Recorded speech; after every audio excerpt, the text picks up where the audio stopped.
l'idée en fait pour réinvestir le présentiel qui a été présente chez nous, ça a été de créer des outils pédagogiques attrayants et motivants. Ce qu'on faisait déjà, hein, comme tous les prestataires qui sont présents à ce salon, autour du Serious Game, c'est faire en sorte qu'effectivement l'attirance pour le contexte crée une attirance pour le contenu et que cet environnement attrayant et motivant donne envie aux apprenants d'apprendre. C'est donc un outil qui valorise l'apprentissage.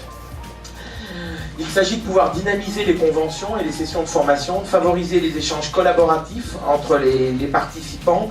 Le mot collaboratif, c'est un mot qu'on utilisera beaucoup.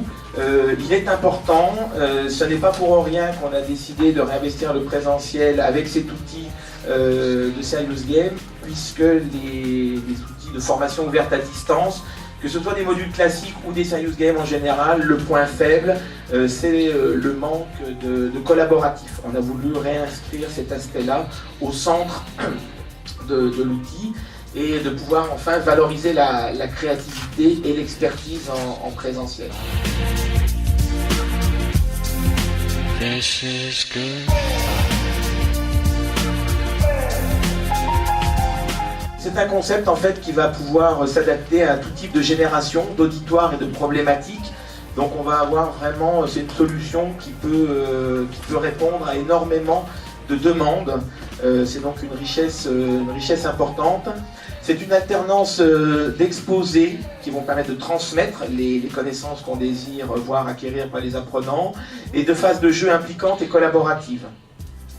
Et enfin, des méthodes pédagogiques actives et des technologies interactives. La méthode pédagogique est importante ici. C'est un outil de formation, de transmission de connaissances, de bonne acquisition de ces connaissances par les apprenants.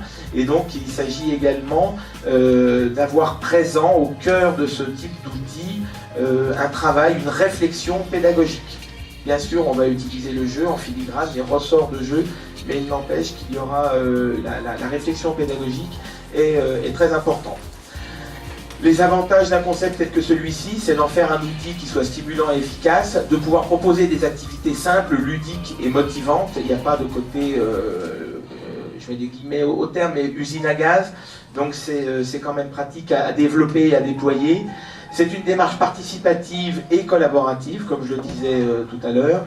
Et puis, ça reste des choses qui sont conçues sur mesure, donc qui permettent vraiment de s'adapter spécifiquement aux besoins qui peuvent être ceux auxquels cet outil va répondre. Les bénéfices d'un outil tel que celui-ci, c'est de pouvoir renforcer la dimension sociale et les interactions, garantir la participation, le fait d'avoir une interface tangible, un plateau de jeu autour d'une table avec des personnes qui vont s'approprier et les règles du jeu et les outils qui vont être autour, les dés, les pions, etc. Font que tout le monde participe, il n'y a pas d'oublié. On va motiver l'auditoire parce que il y a le côté collaboratif, mais il y a aussi le côté compétitif. On va jouer une équipe contre les autres équipes. Il y a un challenge, on doit gagner la partie. Donc c'est un facteur de motivation important également.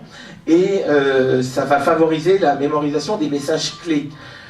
Si les messages clés ne sont pas assimilés correctement, ils ne vont pas pouvoir être réinvestis dans la phase de jeu, comme on l'expliquera tout à l'heure. Et donc on ne va pas pouvoir avancer dans par exemple, l'énigme policière qui nous est proposée.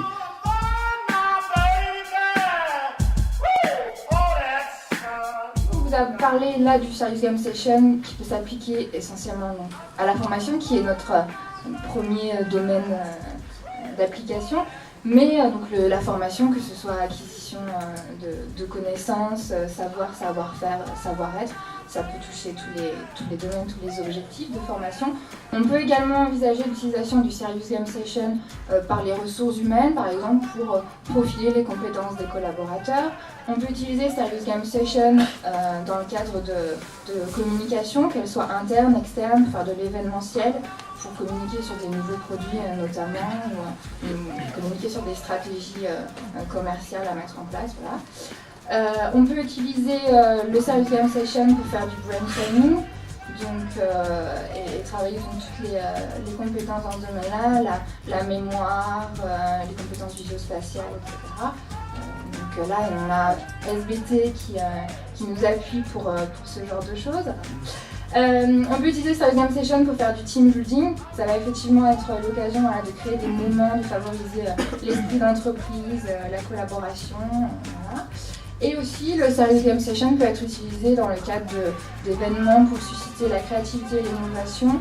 On va regrouper les gens et s'appuyer sur l'intelligence collective pour les faire créer et partager les idées.